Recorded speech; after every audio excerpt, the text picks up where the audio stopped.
Okay, welcome to the DPW Holdings, Inc. webcast featuring MTIX, an overview on March 15th, 2008.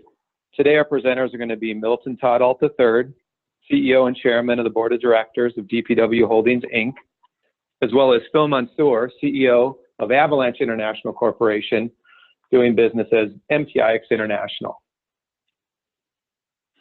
We're going to go to the next slide, where you can see the safe harbor statement, which we'll read now, and then turn the meeting over to Mr. Todalt. This presentation contains forward-looking statements within the meaning of the Private Securities Litigation Reform Act of 1995, including, but not limited to, statements about DPW Holdings, Inc., expectations regarding the market demands, future financial performance, the implementation of strategic plans, and future growth. These statements are made based upon current expectations that are subject to known and unknown risks and uncertainties. DPW does not undertake to update forward-looking statements in this presentation to reflect actual results, changes in assumptions, or changes in other factors affecting such forward-looking statements and forward-looking information. Assumptions and other information that could cause results to differ from those set forth in the forward-looking information can be found in this presentation and in DPW filings with Securities and Exchange Commission, including its most recent periodic reports, including the risk factors listed in the Form 10-K for year-end December 31st, 2016, as well as amended, available information on the website of DPW Holdings, Inc., and on the Securities and Exchange Commission's website at www.sec.gov. Now I'd like to move to the next slide and turn the meeting over to Mr. Milton Todalt III. Thanks, Darren. Everybody back again. I know we're bouncing around with a couple of calls, and we apologize that we had a delay. With Phil and I had a scheduling conflict about a month ago, and are pretty excited we're able to do this. If you go to the next slide, you see the corporate holding structure, the current structure. We've already talked about this a few times. Those of you who are new to the game and are being a shareholder or a potential investor in DPW Holdings, you can see DPW Holdings listed on the New York American, Coolesys, which is our power commercial defense business, on one side run by Amos Khan, Super Crypto Mining, run by Darren McGough, Digital Power Lending, run by Billy Corbett, and then our largest investment by far externally is MTIX International through Avalanche International. Avalanche is listed on the OTCBB. We're working really diligently to uplist it and do some exciting things with that company, including getting a current. Avalanche earlier in the year closed and purchased MTIX Limited. There's some historical information about the company here, and that is, as we go to the next slide, MTIX, before we really get into it, I've known Phil a long time. I met Phil many years ago. He spent an enormous amount of time pitching me and talking to me about this incredible disruptive technology in the textile space, which for me was a honor. But Phil was persistent and stayed with it for a long time. And then over time, I've learned a lot about it. And Phil helped us get an order through them to help them make machines. And then eventually DPW Holdings decided to take a stake in the company and become a lender. And we're a very big investor. We're a very big investor in the company and a big lender.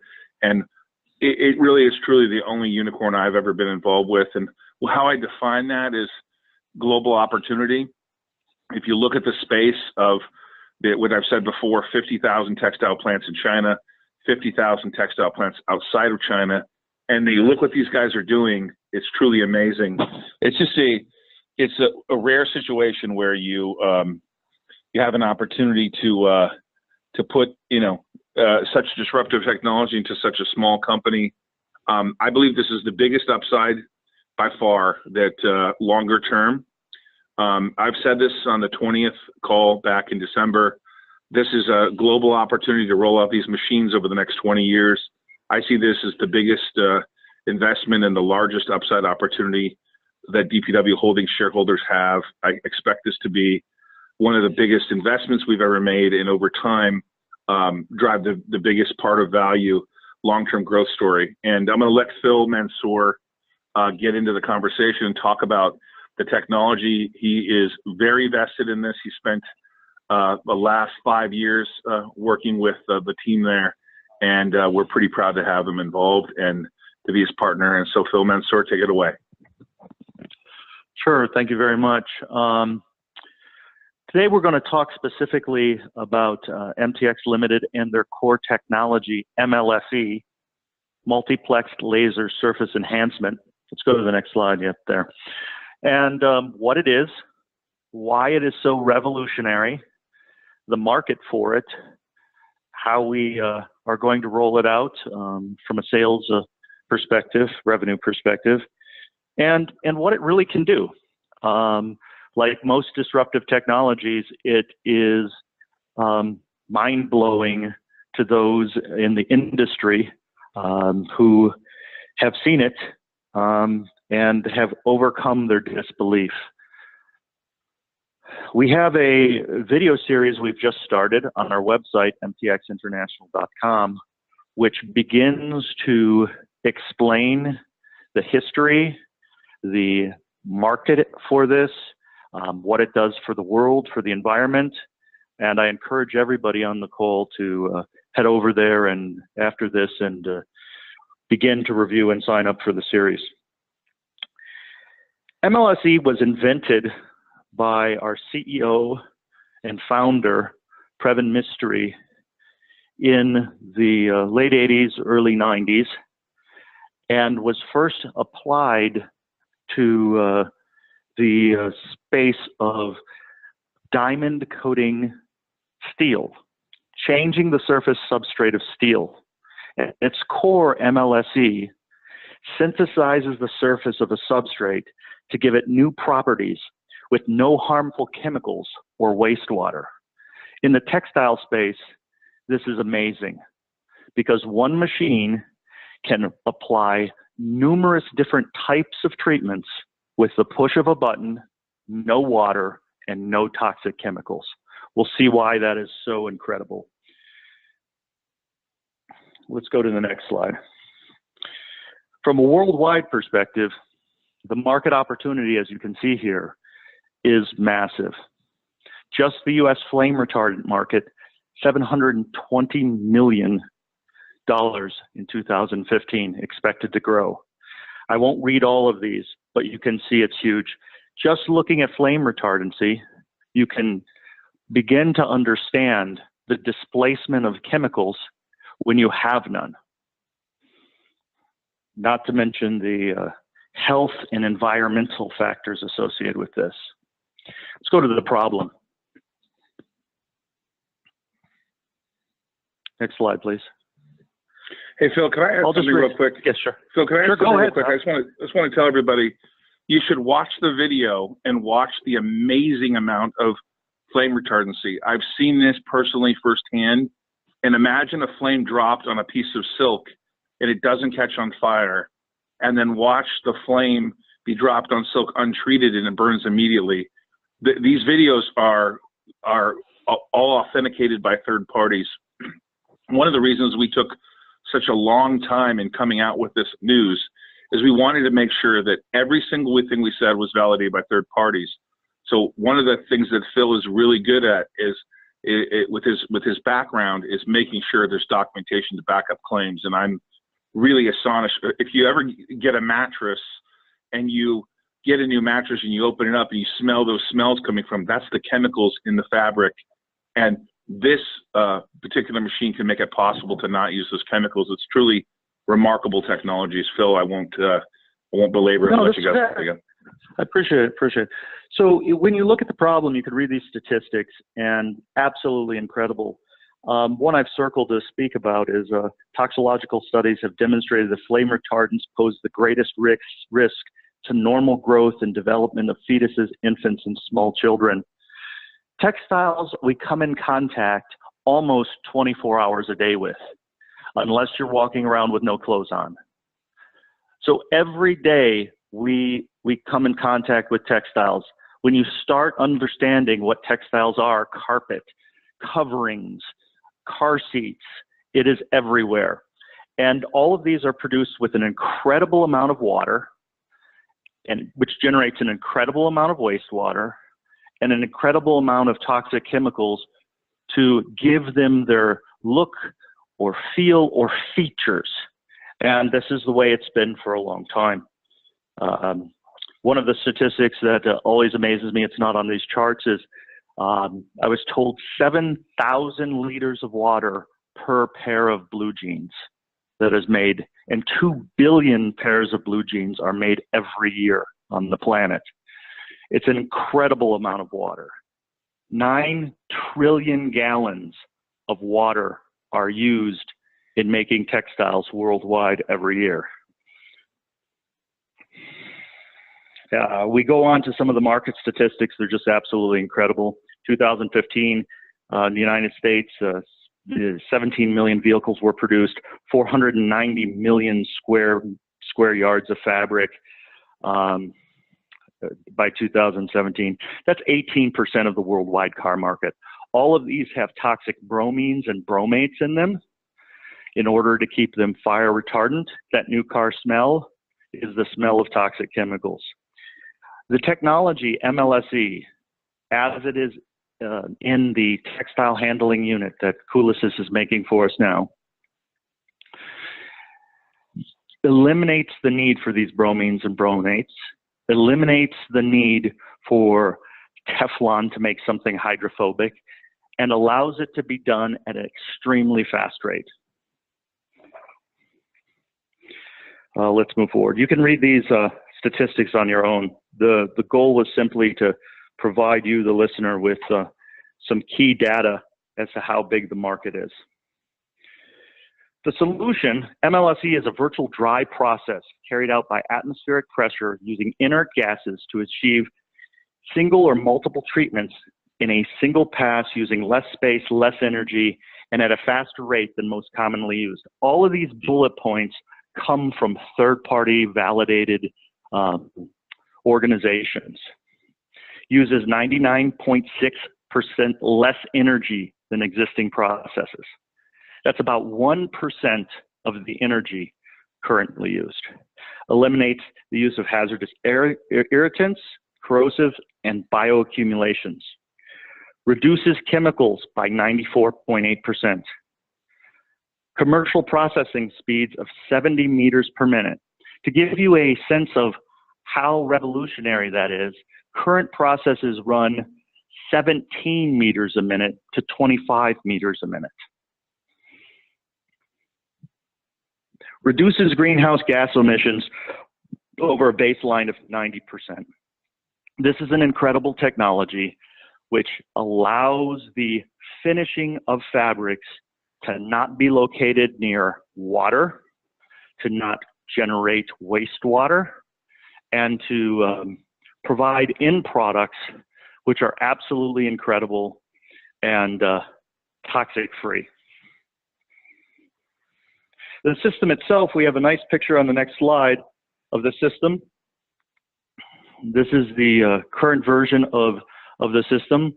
Our technology is embedded in this fabric handling unit for treatment of the fabrics as they go through the system, up to 70 meters a minute, incredibly fast. It works with natural fabrics, synthetic fabrics, stretchy fabrics. It allows for multiple treatments. This is a key point. There are 4 MLSE zones in this machine. What that allows for is the fabric to receive 4 different treatments on a single side or 2 treatments per side. So in theory, you can have hydrophilic treatment, or treatment where the water goes through it on one side, and water resistance on the other side. You could have antimicrobial on one side and water resistance on the other side. And of course, there's no hazardous discharge. Warm air. The footprint of this machine, it's hard to see in this picture, is incredibly smaller than that of what it takes for the existing textile process to go through. It is absolutely amazing to see how fabrics are finished in finishing facilities around the world. And it's absolutely incredible to see what we can do with this machine. Summary of the markets. In the apparel section, you can see men's, women's, children, infants apparel, medical apparel, antimicrobial for medical apparel, sheets, etc., military and uniforms, biomedical, defense, industrial, aerospace, filtration, contract, and smart textiles, what is now called wearables in the technical textile space. In the automotive space, car seating, fabrics, commercial vehicles, airbag fabrics, airbags we don't think are textiles, or textile doesn't come to mind when we think airbag, but they're made of and insulation. Next slide. Our revenue model is very simple. We are not selling machines. We are not OEMing them. We are licensing the applications by the meter to qualified partners.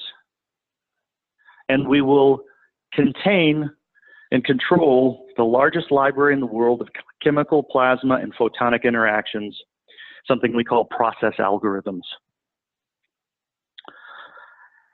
These are used to create the most desirable outcomes on textile services. So this is a long-term arrangement we are making with textile finishers to provide them specific textile process algorithms, and we're charging them on a per meter basis based upon the application. Some of the treatments include enhanced dyeability, enhanced printability. I won't read the whole list. Fire retardancy, oil resistance, stain resistance. If you go and watch the video at MTX International, you'll see some products that have been made with the MLSE fabric, and they resist wine, they resist water, they don't wrinkle. It's absolutely crazy the finish that is actually done without changing the handle or the way it feels. Fire retardant silk feels like regular silk. I've added some slides that give you some before and afters just to give you a sense of what's really going on in the MLSE chamber. This first slide is an SEM slide on a very microscopic level of some wool before it was scoured or after it was scoured. Scouring is what we would call surface preparation of the textile for treatment or finishing. On the left-hand side, you can see the fatty parts of the wool. You can see after it's been scoured through our system that the fibers, there's a lot more space on every fiber to absorb dye. So when you look at this before and after, what you're seeing is a situation where an MLSE treated piece of wool has features that finishers with years of experience know how to use, and they can use less dye or less water to get to the fiber, and therefore save money as well as the environment, less toxic waste, etc., less water. Next slide, increased strength. MLSE treated products can have, with a process algorithm, they can make the fabric stronger or weaker. In this case, stronger. We see how the fabric has been strengthened. Next slide, we see an example of automotive polyester. Again, it's important to see that these are all tested with industry standard testing and passing industry standard tests, or in most cases, surpassing. One of the interesting things about MLSE treatment is that we wouldn't say it's permanent. Permanent is forever, but it's substantially longer than any other kind of treatment. Normal waterproofing treatment or water resistant treatment washes off over time, flakes off, and the garment or the textile becomes less water resistant.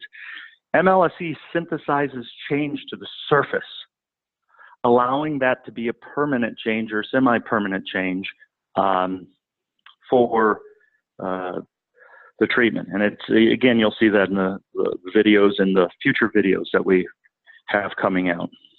Dye efficiencies, energy costs, the dye chemical reduction in dye cycle time, and dry scouring, scouring of fabric with no water. If you look at the following slide, you'll see what I mean as far as treated versus untreated fabric. You have first, in the first part of the picture, you have untreated fabric, and you can see how much dye it absorbed. This is an industry standard test when placed in the dye. Hydrophilic treatment, just looking at the picture, more than tripled the amount of dye that was absorbed into the sample. Thus, a third less dye was used. Time-wise, more efficient. Afterwards, you can have a hydrophobic treatment put on it that allows it to resist dye. Next slide is fire retardancy. As Milton mentioned, the videos that you'll see online now and the ones coming do an incredible job of demonstrating the different nature of fire retardancy on cotton, polyester, and on blends and on silk. We see on the next slide the difference between treated and untreated wool, nylon, and cotton.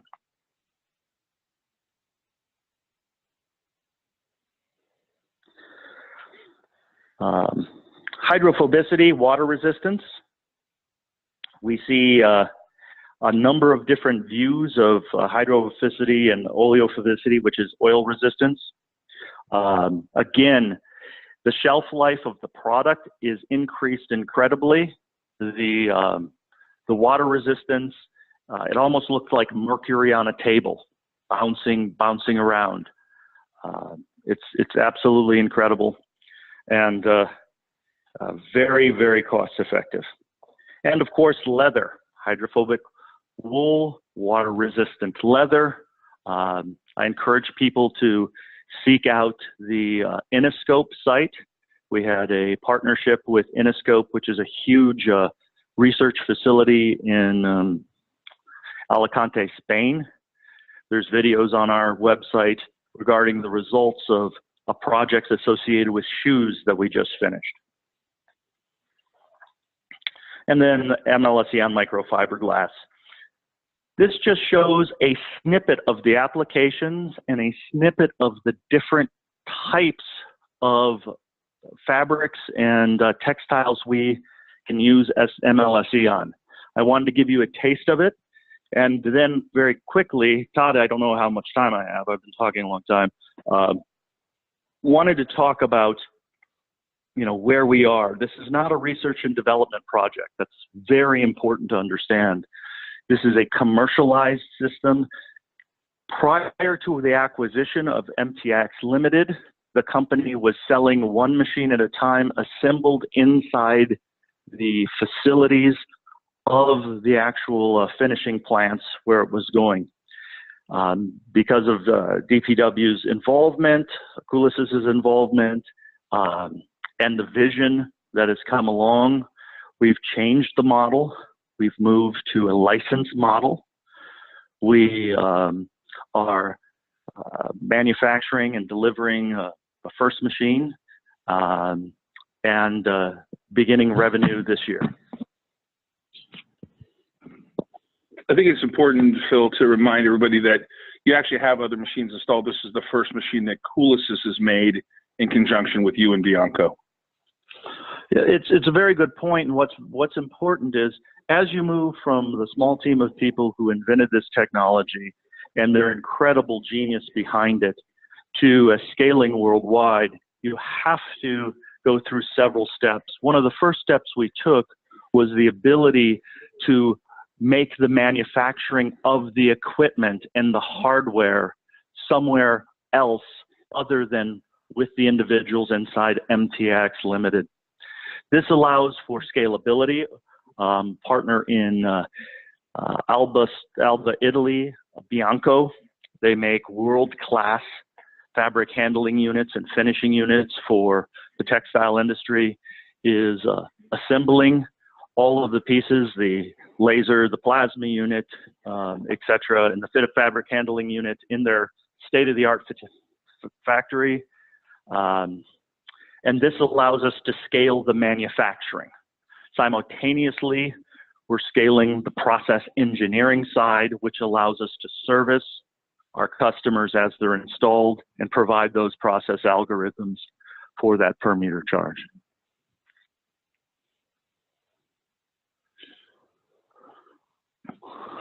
Any other comments, Todd? No, I think it was a great presentation. We've had it. We talked to them, the shareholders, a few times about it. We really wanted to nail down to people that why this is such an important investment for us.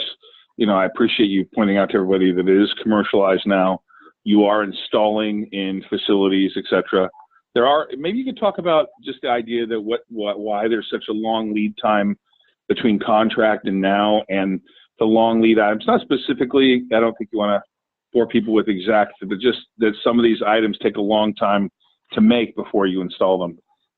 Can you cover that a little bit? Sure, of course. From a manufacturing perspective, you know, this is not a toy. This is a huge scientific instrument that's never been made and assembled in this way before. Parts have, for instance, the laser is something that we get out of Coherent in Germany. The people who invented this are no strangers to technology. I should mention that Previn Mystery and his partners previously, and you can see their bios online, have built machines for manufacturing space shuttle parts, machines that change the auto industry. As I mentioned, they have over 150 patents in the diamond coating space. This is not a rookie effort in any way, shape, or form. And so parts, back to Todd's question, parts of the machine take up to 19 weeks to have assembled and to meet specification. And so there are some long lead items. From a customer perspective, all customers need to want to know that their fabric is going to be successful. And so our process engineering, sales engineering headquarters is constantly processing fabric for would-be clients. They have been doing this for 6 years as they've taken on more projects and more customers. And right now, for instance, we get calls every day from people saying, I want one, just test my fabric. So there is a cycle if someone is sending fabric from China or fabric from South America, or fabric even from Europe, to have it tested, to send it back, to make sure the results are okay. Standards for all types of treatments, whether they're water resistance or dye preparation or dyeability enhancement, all specifications are different based upon the finisher. And so, as you can imagine, when you're running, some of these places run anywhere from 2 million to 60 million meters a year. They want to know exactly how it works and that the end result is going to be good. So we give them confidence before we put in the machine. Let me address, there are some questions that have come in. A lot of them are crypto related. We're not going to answer any crypto related conversations today. We've talked extensively about super crypto mining. What we will answer is, one of the questions is, when do they expect Avalanche to be current? Avalanche is on the OTC that owns MTX Limited. I met with the auditors yesterday. I'm told that they expect it to be fully current by the beginning of June. I know they made a lot of progress there. Obviously, the goal is to uplist our holdings to the NASDAQ or the New York American. That will be the goal. Can you elaborate on our investment? DPW at present has a loan to MTX International Avalanche that in turn has invested in MTX Limited. That loan is more than $5 million. We have significant investment there. We also own about 10% of the outstanding common stock, and that $5 million investment is convertible into the common stock. So on a 13D basis, depending on who converts, it's about 74% of the company. Phil, this is for you, and I don't know how you'll answer this. When do you see some significant traction by AVLP with MTIX? So you want to take a shot at that, or how you define significant traction? I already feel like you're getting traction, but maybe you could, I don't know how you define significant. Sure. I don't, from my perspective, we have a couple different revenue streams in MTIX. The most significant, obviously, is the license revenue stream. And that will begin this year. It will become significant in 2019. Our other revenue stream comes from organizations who we actually charge to test their fabric. We have so many requests for testing fabric that we now have the ability to charge people a substantial amount to test their fabric, but that's minimal revenue compared to the licensing model. So beginning to uptick in 2019 to be material, and it ramps very fast from there.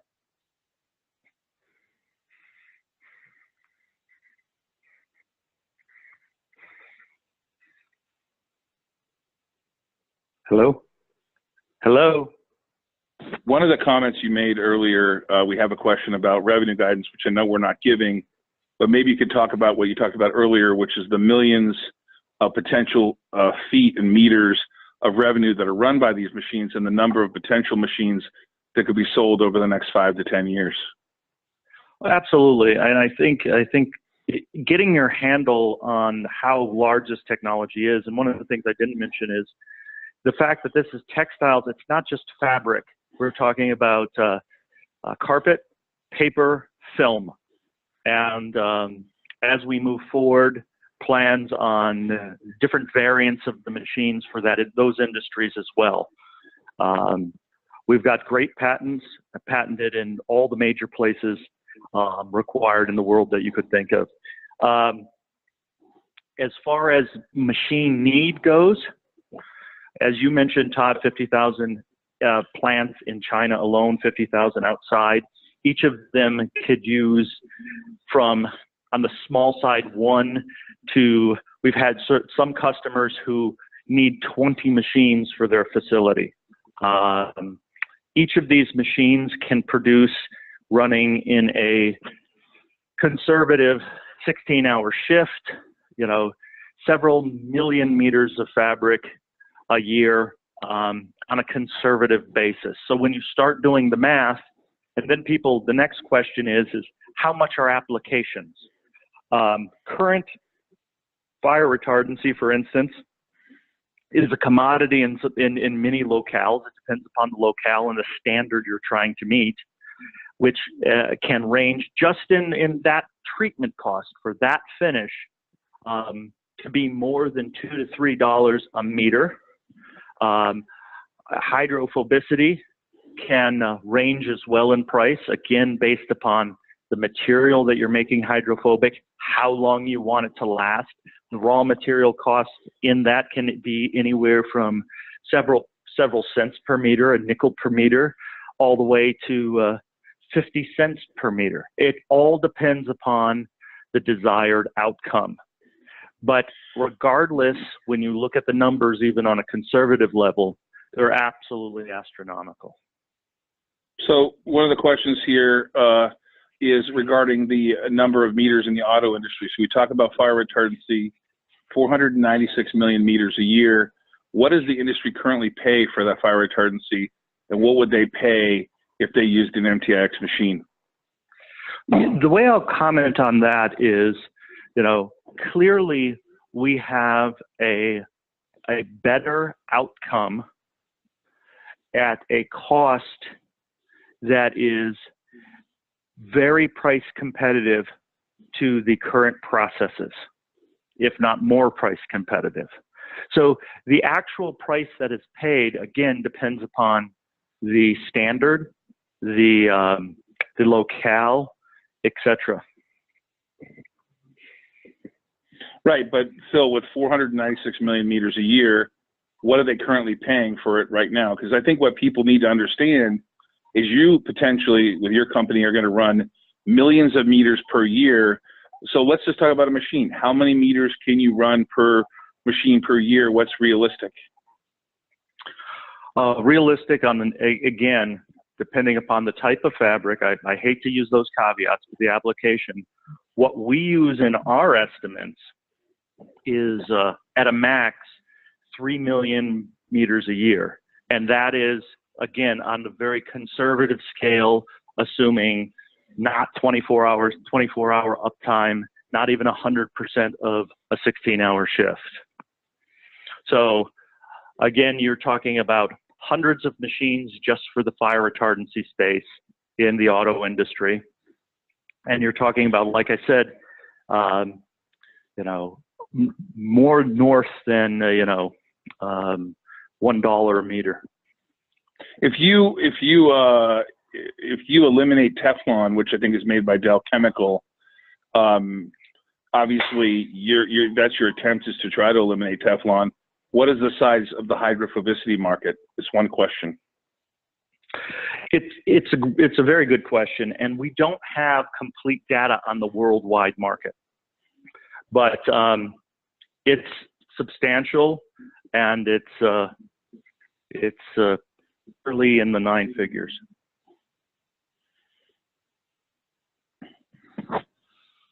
Darren, do we have any other questions for Phil at this time? Yes, we do. There's a question here about patents. Phil, can you talk a little bit about what patents are filed and where? Yeah, from my perspective, it's important for everybody to know that we have 2 major patents that are filed. They're approved in both the U.S. I don't have the entire list in front of me. The U.S., the European Union, U.K., China, and most of the major textile centers around the world. They were PCT'd, and there are a few outstanding that are still under review or approved and not granted, but I think we've talked about having an MTX International call and having Previn Mystery and some of the team available on the call for both technical questions and business questions that we'll probably be doing in the next quarter or so. Yeah, so I did see that you guys got Indonesia and Australia also. So I know that I heard that those patents were granted also. Yeah. All right, so we appreciate your time. I know you're off to Italy, and we appreciate you taking the time out before you catch a flight. It was important that people understand that this is the largest outside investment that DPW Holdings has.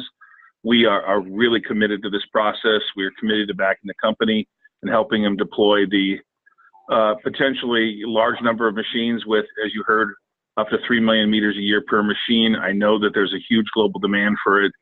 We're excited that you're working with people.